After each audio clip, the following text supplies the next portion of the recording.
friends. I am live again. You can't get rid of me today, and I'm not sorry about it. I'm feeling like sharing a ton of things. And so I am, because most days I don't have time, and today I do. So here we go. One of the most common questions that I get from members and non-members, I see people asking this question, not so much in this group, but in some other bartending groups, about who should buy the alcohol and what the laws are and whether or not they can go and buy alcohol for their clients or whatnot. And what I think the confusion stems from is, and it's across the board, if I'm being honest, that not everyone is really familiar with the 3-tier system in the world of alcohol. So if this is the first time you're hearing about it, you don't be surprised or feel bad, because not everyone knows this. But the 3-tier system evolved after the ratification passing of the 21st Amendment, which was the abolition of prohibition. And what it was basically at that point is that every state was allowed to make their own rules governing alcohol. And time passed, and almost every state, 49 out of 50 states, passed the laws that created the 3-tier system. The only state that does not legally have the 3-tier system implemented is Washington State. And for the most part, they still abide by it. So I'm going to show you a little diagram here because we're fancy like that. This is the 3-tier system. Okay. Tier 1 are manufacturers and suppliers, producers, people that make the actual product, distilleries, wineries, brewers, importers. Tier 2, wholesalers. So these are the people who your restaurant, the licensed retailers are purchasing from. So distributors, basically, right? Then there's Tier 3, retailers, off catering premises. So restaurants, liquor stores, caterers, liquor licensed mobile bars, right? Okay. Then there's the consumer. And that's where it gets fuzzy, right? And so the way that I try and tell people is that if you are not remitting a tax to the government, you can't provide alcohol to your client. So if you're paying sales tax, if you're paying a retailer tax on what you're purchasing, you can't resell it. That's it. That's the end of the line.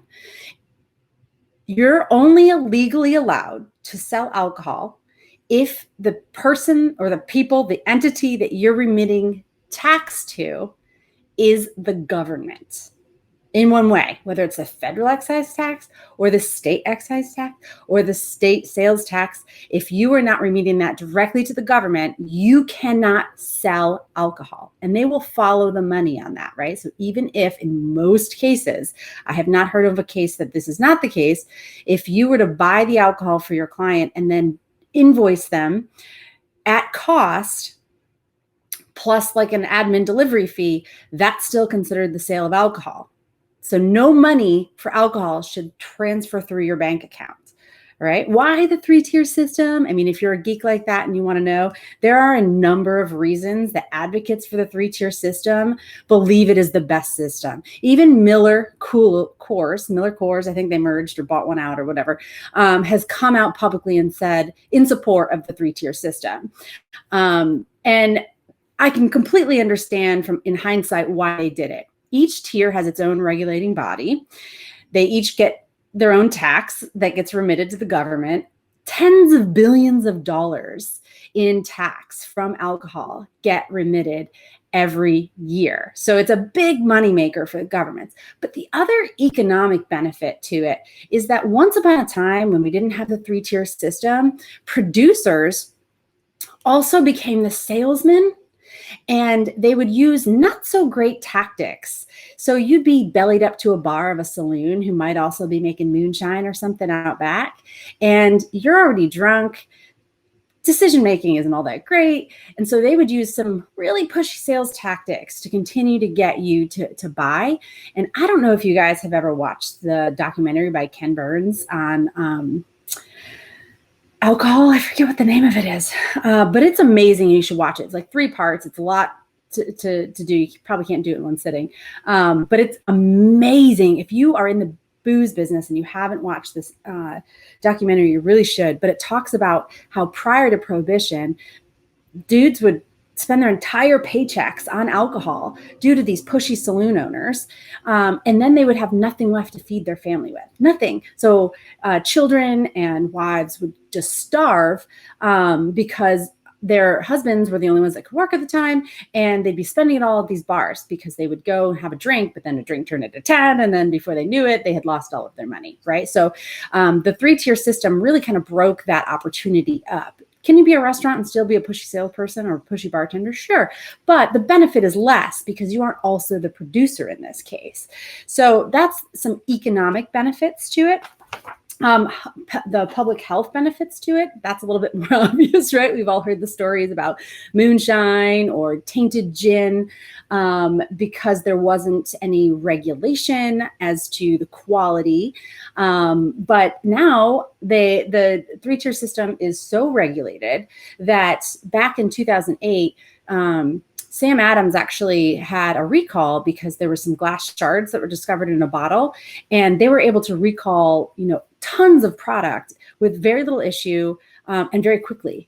No issue and very quickly because there's so much regulation. They knew exactly what distributors had gotten what product, and they were able to just get it back. And so that is one of the kind of public health benefits of the 3-tier system.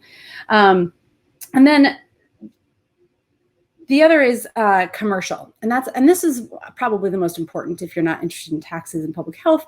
But in a world without a 3-tier system, someone could very well be the manufacturer, the wholesaler, and the retailer, right? And so if you were to be one of each of those, the Miller Coors of the world would push out craft brewers, and then the Jack Daniels of the world could push out the small whiskey distillers, right? Because they have the clout and they could just take over the entire marketplace. And so due to the benefits of the 3-tier system, we have an ecosystem where small distillers can actually thrive. Maybe boutique wholesalers can thrive. And again, smaller retailers can thrive. Your neighborhood, wine shops don't necessarily get taken over by some of those big box stores. So that's not that it really matters, but that's why the 3-tier system was put into place and why it continues to be prevalent.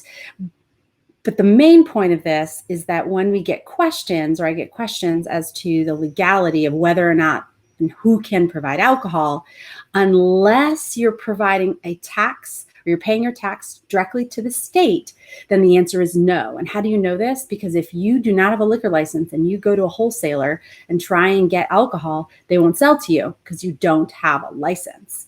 So if you're not remitting tax directly to the government on the alcohol, then you cannot resell it. You cannot sell it to clients.